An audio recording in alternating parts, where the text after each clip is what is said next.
on se retrouve pour la rubrique C'est mon histoire. Aujourd'hui, j'ai le grand plaisir et privilège de recevoir le prophète Francis Ngwala. Bonjour. Bonjour Francis Ngawala. Ngawala, oh pardon, Ngawala, je vais y arriver. Vous êtes le pasteur fondateur de l'église Parole de foi au Congo, à Kinshasa, Oui. Exactement, et du ministère La Voix de la puissance divine, c'est ça. Et ça fait des années maintenant que vous servez le Seigneur, non seulement au Congo, mais aussi partout sur la terre. Vous êtes un grand voyageur. Il paraît. Il paraît. Et aujourd'hui, j'ai le plaisir de vous recevoir pour que vous veniez raconter le témoignage de votre conversion, de votre appel aussi à servir Dieu. Donc, vous étiez au Congo à l'époque et dans une famille catholique, mais vous aviez eu une enfance, une adolescence un petit peu chaotique, on va dire. Pas un petit peu, très chaotique. Très chaotique. Parce que déjà, l'histoire avant la conversion était très particulière. J'étais un enfant qui a grandi avec beaucoup de blessures intérieures. À l'école, j'étais plutôt assez bouillant, bagarreur, injurieux, dragueur, comme on le dit.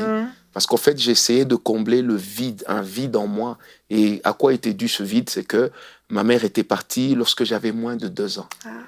Alors, elle était partie, elle est allée vivre en Europe. Et sans le savoir, elle me manquait.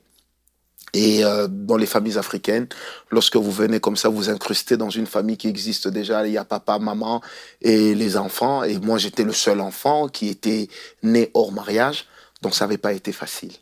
Et les parents étaient des bons catholiques romains qui nous amenaient à l'église. Et bizarrement, personnellement, moi, pour aller à l'église, il fallait me corrompre.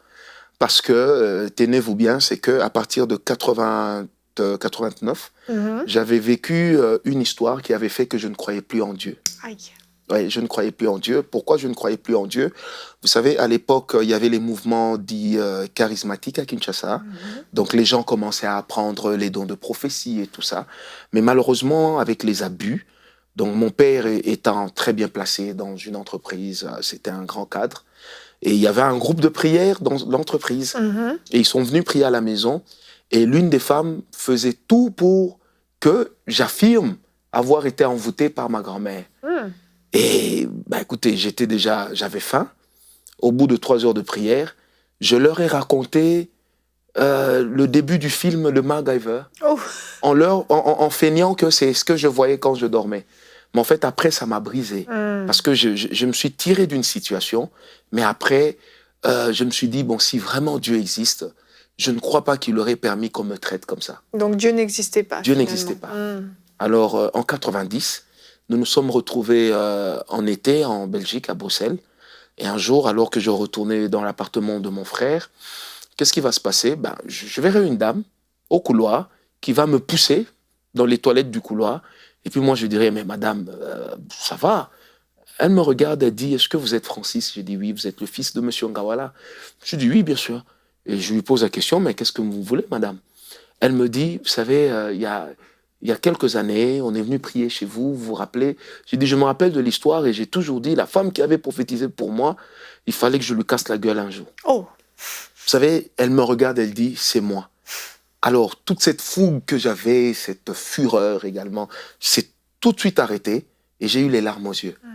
Elle m'a dit, en fait, je ne sers plus Dieu depuis ton histoire. Parce que je m'étais rendu compte que nous avions été injustes à ton égard. Mais j'avais prié Dieu, et c'était ma dernière prière, qu'il m'accorde la possibilité de te rencontrer avant de mourir. Et quand j'ai appris que vous étiez là, j'ai tout fait pour te voir. Et j'ai regardé cette femme, j'ai dit, madame, vous aviez gâché ma vie. Elle me dit comment? J'ai dit, vous avez gâché ma vie. Parce qu'en fait, j'étais en ce moment-là convaincu que j'avais plus rien de bon à tirer de ma vie, que j'étais condamné à être un voyou, j'étais condamné à mourir de boisson ou même de sida, puisque c'était en vogue à l'époque. Et ça a déjà été un pas.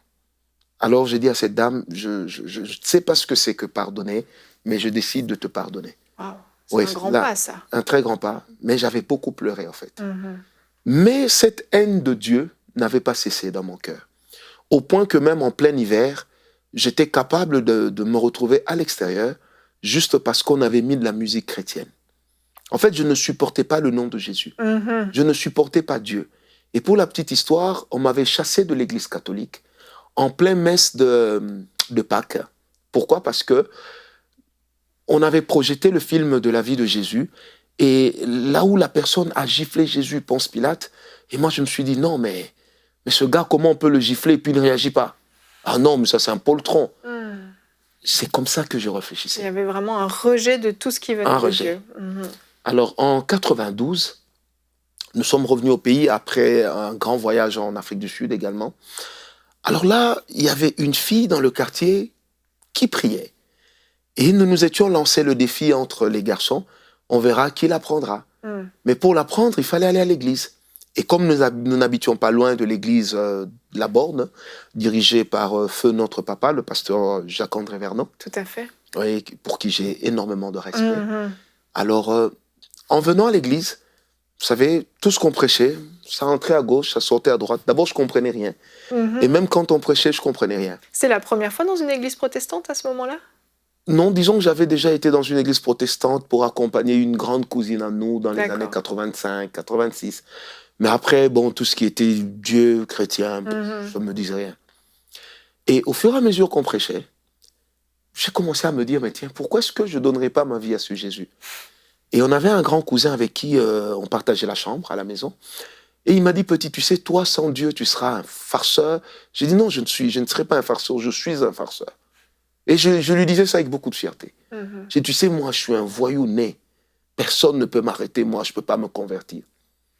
Et au fur et à mesure que je partais à l'église tous les dimanches pour suivre la fille, eh ben, l'évangile a commencé à me toucher. Wow. Un bon dimanche, on dit qui veut recevoir Jésus. Bon, sans comprendre c'était quoi recevoir Jésus, je me suis quand même avancé. On a prié, j'ai dit Amen. Je suis retourné à ma place. Alors là, nous sommes fin août, début septembre 92. Une cellule de la Borne qu'on appelait Pèlerin va organiser une croisade d'évangélisation, une campagne. Et je prends une vieille Bible à la maison. Et je dis, en bon frère, je vais aussi aller à la campagne. Mais en fait, au fond, je ne croyais pas trop à ces choses. Oh, Dieu est magnifique. Dieu existe. Amen. Ce jour-là, le prédicateur, qui est du reste pasteur de la Borne à Lubumbashi, le pasteur Guy Amani, a lancé l'appel pour ceux qui voulaient recevoir Jésus. Eh ben, je me suis approché avec ma Bible. Et puis il dit comme ça, vous voulez recevoir Jésus, levez vos mains. Donc j'ai levé les mains, j'avais la Bible sur une des mains. Et puis j'ai fermé les yeux, il nous a fait suivre et répéter la prière du salut. Mais à un moment, j'ai senti qu'il y avait de l'air qui passait en dessous de mes pieds. J'ai dit, tiens, qu'est-ce qui se passe? C'était magnifique. Quand j'ouvre mes yeux, en fait, j'étais pratiquement comme dans le vide. Wow. J'ai crié, j'ai hurlé, je suis tombé. J'ai ramassé ma Bible en disant ceci, Dieu existe, hein? Tout de suite, sans attendre la fin, je suis parti à la maison, je suis retourné, je suis entré dans ma chambre. Et ce jour-là, j'ai dit à Dieu, si tu existes, pourquoi m'as-tu laissé vivre ce calvaire? Et le Seigneur, ce jour-là, m'a dit, Francis, je suis ton père, je suis ta mère. Wow. Oui, et ceux de l'église Parole de foi à Kinshasa le savent. J'ai l'habitude de dire Dieu mon père, Dieu ma mère. Et ça a tout son sens. Ça veut dire toute cette attention et ce grand amour que je n'avais pas reçu de mes parents. Et je ne leur en veux même pas. Mais en fait, je l'ai reçu de Dieu. De Dieu, amen. Ce jour-là, je me suis enfermé dans ma chambre. Je suivais un album de Claude et Julia. Oui, Payan. Payan, voilà. Et ça m'avait tellement touché. Ça m'avait tellement touché. En fait, je crois que c'est ce jour-là que je me suis vraiment converti. Wow. J'ai pleuré, j'ai décidé de tout arrêter. Et votre vie a changé après ça? Changé, mais après, il y avait le vieil homme. Et mon vieil homme m'avait retenu sur deux choses. La première des choses, c'était la musique païenne.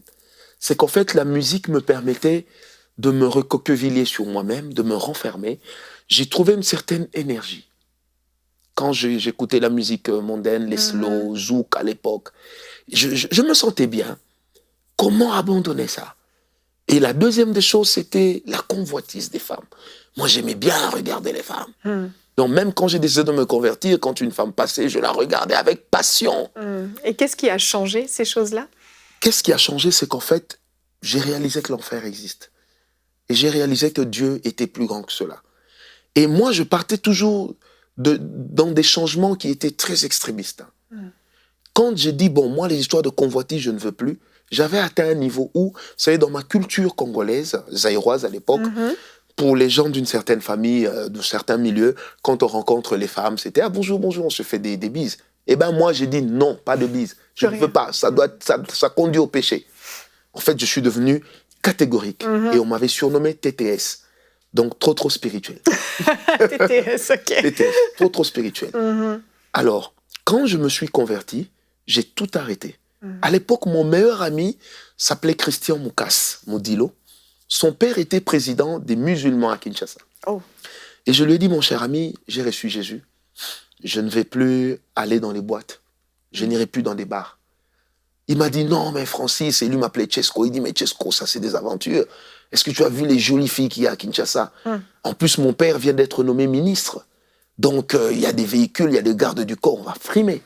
J'ai dit, non, mon cher, je ne ferai plus marche arrière. Alors, ce jour-là, il m'a regardé, il me dit, Francis, tu sais, comment toi, un homme aussi bien, les filles t'aiment, et puis tu vas suivre un bâtard? J'ai dit, c'est qui le bâtard? Il me dit, c'est Jésus. Je lui ai dit, alors si Jésus est un bâtard, j'opte pour ce bâtard. Et vous savez que 3 mois après, ou 4 mois après, j'apprendrai qu'il est mort. Ouais. Alors cette histoire m'avait horrifié. J'ai vu comment les musulmans traitaient les cadavres humains. Je ne porte pas un jugement sur eux. Ça m'avait sidéré. Je me suis dit, oh, mon ami qui était si fier, si propre, on va l'enterrer comme ça, sur une natte. Ben, je me passe de tous les commentaires. En fait, cette histoire m'a encore ancré en Christ. Une crainte de Dieu est venue. Et là, j'ai décidé, moi aussi, de commencer à évangéliser. Et à l'époque, j'étudiais, j'allais à l'école, et j'évangélisais sérieusement. Mais comment évangéliser sans connaître la Bible? Eh bien, je me suis lancé dans la lecture de la Bible. Et après ma conversion, j'ai lu toute la Bible pour la première fois en 30 jours. Wow. Sans rien comprendre. Et les dimanches, lorsque j'allais à l'église, j'écoutais les prédications de mon pasteur. Et il y avait notre pasteur, le pasteur Verneau, il y avait le pasteur Veil, le pasteur Roland Dallot, mon aîné. Et bien, qu'est-ce qui se passait? Les lundis, à l'école, moi, je répercutais les enseignements que j'avais écoutés, même sans les comprendre. Et je me suis rendu compte que les gens commençaient aussi à donner leur vie à Christ. Et là, nous étions déjà en 93. Wow. Et en 94, entre amis, nous nous sommes dit, on va organiser une campagne d'évangélisation. Alors, c'était dans un institut supérieur qu'on appelait IPN à l'époque, devenu aujourd'hui UPN, Université. Et on va se dire, bon, qui sera le prédicateur? Et tous les amis me disent, non, mon cher, toi, tu es courageux, tu dois être prédicateur. Je dis, moi, j'ai prêché où dans la vie? Moi, je ne peux pas prêcher. Non, attendez, ça ne peut pas marcher. Bref, n'ayant pas le choix, j'ai accepté. Mais à l'époque, je ne parlais pas en langue. Ah non. Pas de baptême du Saint-Esprit. Pas de baptême du Saint-Esprit, mais j'étais capable de prier jusqu'à 15 heures d'affilée, en français, sans chanter. Ah oui. Donc j'étais capable de m'enfermer, de prier surtout les week-ends.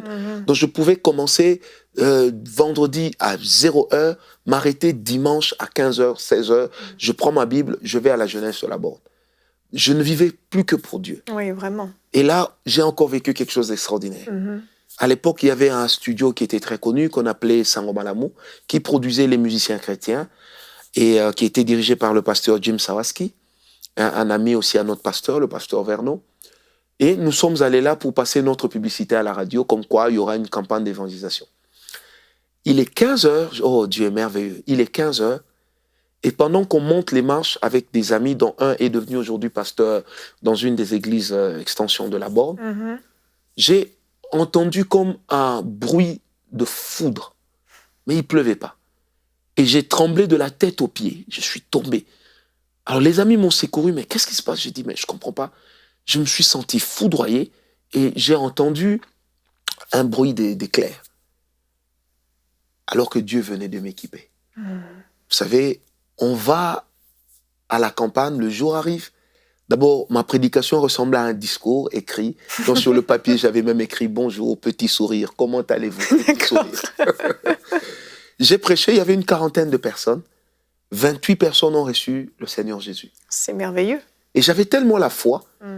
Quand j'ai vu les gens recevoir le Seigneur Jésus, je me suis dit, bon, on va foncer. Qu'est-ce que j'ai fait? Je leur ai demandé de venir pour recevoir le baptême de l'Esprit.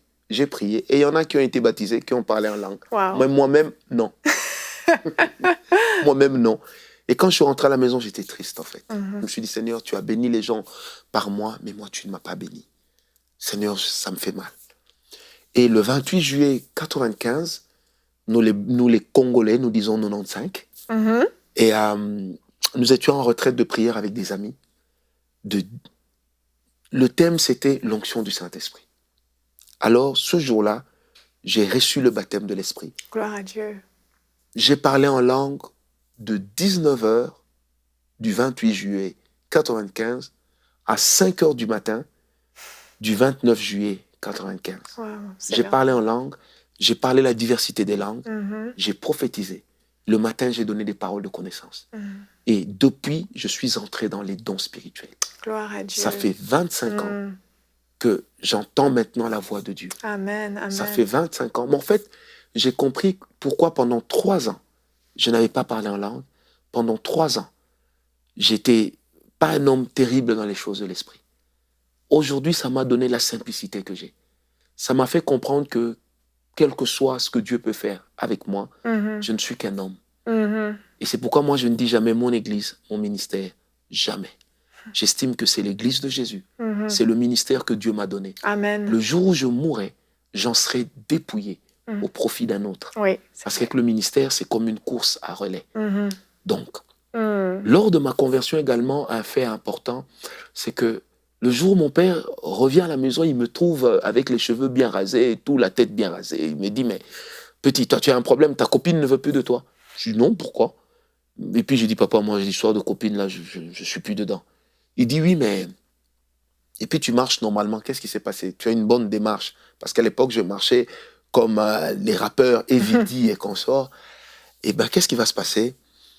Une semaine après, mon père me dira, écoute, j'ai vu que tu vas trop à la borne, ils sont protestants, moi je suis catholique romain, chez moi, je veux pas de catholique romain. Mhm. Je veux pas de protestants. J'ai dit, papa, on va passer un deal. Je reste comme je suis devenu et je demeure à la borne. Je reviens à l'église catholique, je redeviens le voyou qui te créait les problèmes avec tous les voisins. Alors ce jour-là, mon père, avec son verre de bière en main, il me regarde, il sourit, il dit, monsieur, devenez pasteur. Mais c'était pas tombé dans l'oreille d'un sourd, Mhm. parce que c'est l'Esprit de Dieu s'est saisi de cette parole. Amen. Et j'y crois Amen. fermement. Amen. Et Moi, vous, malheureusement, le temps nous manque d'aller plus loin dans l'histoire, mais prophète Francis, vous reviendrez nous raconter cet appel que Dieu a mis sur votre vie, parce que oui, il y a eu un appel de pasteur, mais il y a surtout eu cet appel de prophète, Ouais. et on aura l'occasion de pouvoir en parler dans une autre rubrique, c'est mon histoire. Ce sera avec plaisir. Mais nous rendons vraiment grâce à Dieu pour cette merveilleuse conversion. Amen. Merci beaucoup d'être venu, prophète Francis. Merci à vous, ma sœur. Avec joie. Merci de m'avoir reçu.